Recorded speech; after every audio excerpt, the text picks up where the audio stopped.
நெறைய வெரைட்டில ப்ரௌனி சாப்ட்டுருப்பீங்க. ஆனா கருப்பு கவுனி அரிசியில ப்ரௌனி சாப்ட்டுருக்கீங்களா? நிஜமா சொல்றேன். டேஸ்ட் சூப்பரா இருக்கும். வெயிட் லாஸ்ல இருக்கவங்க கூட இத சாப்பிடலாம். ஸோ எப்படி செய்யுதுன்னு பார்க்கலாமா? ஃபர்ஸ்ட் கவுனி அரிசிய வாஷ் பண்ணிட்டு, சன் ட்ரை பண்ணிட்டு நல்லா ஃபைன் பவுடரா அரைச்சுக்கோங்க.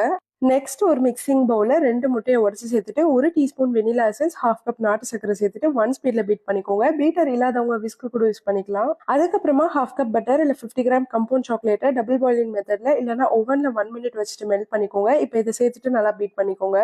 ஒரு ஜல்லடை வச்சுட்டு 1/2 கப் கவுனி மாவு, 1/2 teaspoon baking powder, 4 table spoon cocoa powder சேர்த்துட்டு நல்லா ஜலிச்சிட்டு பீட் பண்ணிக்கோங்க. 7 இன்ச் ஸ்கொயர் டீன்ல பட்டர் பேப்பர் வச்சு நல்லா கிரீஸ் பண்ணிட்டு பேட்டர் ஊத்திட்டு எல்லா பக்கமும் ஈவனா ஸ்ப்ரெட் பண்ணிக்கோங்க.